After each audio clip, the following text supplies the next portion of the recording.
Hello, long time. No, see, it's been a long time since I've made a video to put up on YouTube specifically. And I'm kind of nervous just because it's been a little while and I want to make sure that I'm as intentional as possible with the words that I choose to say on this platform. I know what I choose to share about my life, but I've decided to make this video today to share how I process grief as an ex-Mormon and what that has looked like for me since leaving the church, having all my diagnoses, and trying to figure out how you move forward after someone you love dies, whether it's a family pet, like a parent, another close family relative. I just found out today that my Aunt Julie passed away. And I have so many mixed emotions, being that I didn't get to have as close of a relationship with her as probably I would have liked, or that my dad would have liked. It's my dad's sister. She has dealt with a lot of sickness her whole life and has unfortunately passed away in a coma. But I'm just really grateful to know that she's not hurting anymore.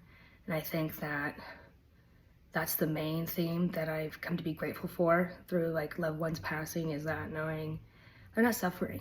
And that's what matters most. Not even, I think it's selfish to keep people or want people to stay around even if they're suffering for us. Because ultimately, like, I don't think that I would want to hang out for too long if I knew I was suffering. And I made things right with my family if that's what I needed, and then make my next evolution, my next transformation. And that's what I've come to realize, is that death is simply transformation. And I having a lot of the plan of salvation beat into my head as a child and even to my teen years, which, if you're not as familiar with the plan of salvation, basically it's Joseph Smith, the high revelation, that basically there was a premortal existence where we all were, and God was like, hey, we can't go anywhere. Like, there's nothing to evolve, so we're gonna go to Earth, okay? And you're gonna choose your family and all that jazz, and that's what's gonna happen. And then after you die, depending how good you were, if you followed the commandments, all that kind of stuff, then you're gonna be in one of three kingdoms in heaven, okay? So so bad if I don't even get this part right, so forgive me. I think it's either telestial or terrestrial, okay? So it's like not great, but it's not outer darkness or hell, I don't think. And then you got the telestial or terrestrial, because I mix those ones around, okay? And that one, you're like, you made it somewhat good, I think. And you don't get to be with your family though. Your family with forever. And then you got the celestial, which is like tippy top. You want to be up there, okay? And only there can you be with your family forever. And that's like kind of like a big thing to wrap your head around. Like, there's so many details that go into like, how am I supposed to live my life and get to that tippy top of heaven to be with my family forever. That's a weird, like, complicated concept in a sense for children, even let alone an adult. And I feel like, I don't know, it's kind of, how is anyone to know, right? Like, and so that's where a lot of Mormons and a lot of LDS people find comfort, because they believe in this plan of salvation, that they're going to be with their family members because they are following the rules, like the right way. And I felt that for a long time, like, oh, it's okay if they let people pass, because, like, guess what? They get to be with their family afterwards, and it's no big deal. But knowing now that I no longer believe in that specifically, is like, what does happen after we die? And it took a long time, but I've found a lot of peace with not fully knowing what happens to us. What happens to our family, the other people we love, people who are bad people, where the hell do they go, people who are truly evil and who've, didn't contribute anything good to this world, and that's its own thing. Like, I just kind of have to let go of that because it's not my responsibility. It's not in my hands. Like, I gotta let it be. Which is not an easy thing. It's so much easier said than done, and it's different for everyone. So I'm not saying you need to be like this or you should feel these ways, because grief is not linear. It fucking blows. I hate where grief takes you and how it's like this constantly. And somebody like where I've really started to really feel, I guess,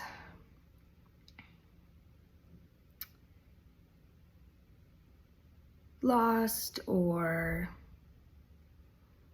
sad. It's like when my stepdad passed away in 2019. He passed away a week before my birthday and his birthday, because we were birthday buddies. It was 24th March, he's the 25th of March. And he's so sweet and loving, and I'm very grateful for the impact he's made on my life. And it sucks because I still deal with the feelings of feeling robbed of time, feeling like my mom's soulmate got taken away from her.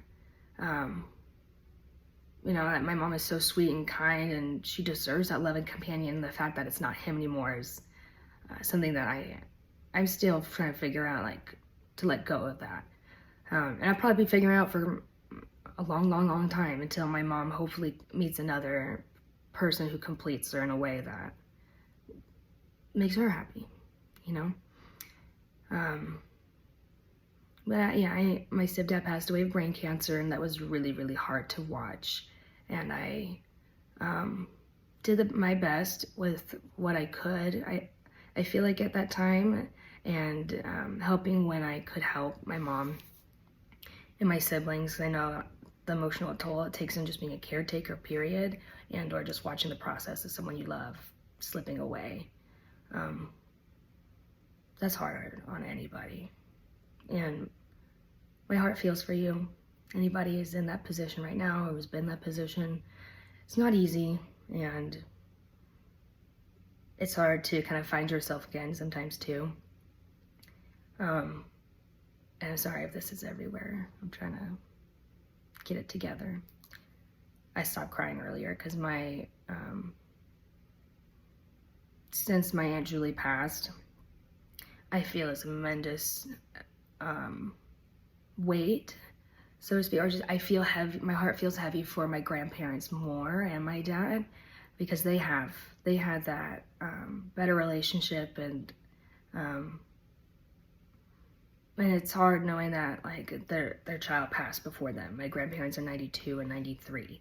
They lived such a beautiful, loving life, like full life, and despite being members of the church all their life, some of the most open, accepting, kind, generous old people I've ever known. Like, especially like someone who's been in the faith, and knowing that like many family members of mine have left the church.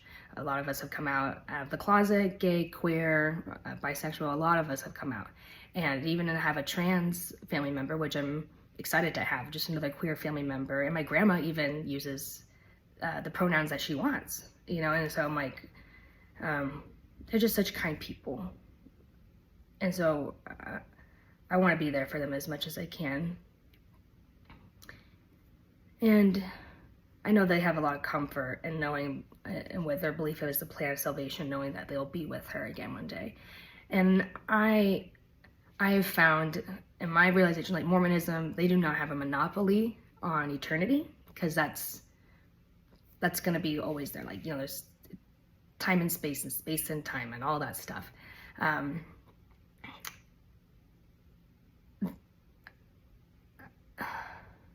to find my words here again. I know that I'm gonna see people that I love and I care about after this life. I mean, it's not impossible, and anything is possible, so I definitely don't rule it out. And knowing that I can that is something that just brought me comfort. Like, I don't have to believe in that plan of salvation to know that. I probably will see people that I've loved and have come across, and people I've never even met that I will meet on the other side, wherever that is and whatever it is. And it's okay if you don't believe that, you know, and the grief is just really overwhelming. It's okay. And you'll find a way to move forward as long as you're looking for those ways to move forward, as opposed to sitting in your grief for too long, because moods turn into personality traits if you're not careful. And so take your time to grieve, and find ways. What I've learned through therapy too is find ways to honor them. That's one way that is like a healthy way of coping with grief.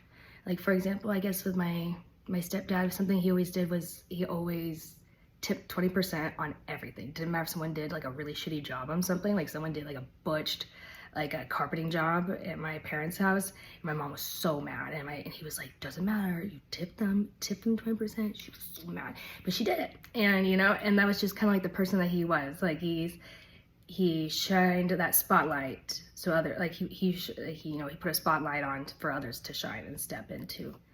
That's truly how he was and who he is. And so that's just something I try to always do, leave something, because there's more than enough to go around. I truly believe that too. So look for ways to honor those ones that you love or have passed on, or that you don't even know but feel connected to and you never met. So yeah, that's kind of a little bit of how I process grief as an ex-Mormon. And a lot of therapy, I'm not gonna lie. A lot of therapy. I'm very grateful that I've had access to therapy, and I've had my therapist for as long as I have. And EMDR, that's some shit if you're not sure about or you're thinking about, you should totally do it. Be able to process the grief and process it. My stepdad dying like 2 days after he died, because I already had an appointment set up, was one of the best things I could have probably done for myself. I was able to leave the impression more in my mind of things that made me happy, memories with him, how he made me feel, how he treated my mom, you know, like, and instead of remembering him just deceased, you know, because that's an image that can haunt anybody's mind forever. And knowing that, like, the EMDR is very, very helpful as far as processing that and rewriting that story in your brain to not have you stuck. Because I think it's where a lot of us just have trouble. It's just feeling stuck. And in grief, processing trauma, any and all of that, really. So, EMDR therapy is great. Having family that you feel, whoever it is that family, because family is also who you choose, and sharing your feelings and you know, happiness and sadness is something that's important and will also help you too. It's something that I'm trying to do too, still. Yeah, so processing grief. If there's questions, like after you've watched this video, feel free to ask them. And I'll try my best to respond and be honest, because that's what I'm trying to be, is just be honest and transparent. Like, grief just fucking blows. Being sad blows, you know, and it's okay to feel it and allow it, but also allow it to pass too. Yeah. And if you're struggling, like you're like out of the church, or, you know, and your family members are still heavily active, and somebody in your family passes who is active, that can be rough to hear it all the time around you, knowing like the plan of salvation, thankful for the plan of salvation, because that means that I know they're going to be there. And it's like, well, guess what? Maybe I do feel that way too. You know, and it's hard because sometimes that awareness isn't around in active members. Like, hey, yeah, obviously you're comfortable in knowing and having that information or what have you, but the person next to you, another person, maybe not even feel that way or have that same comfort, and figuring out ways like, how can I comfort you in a proper way that makes sense to you?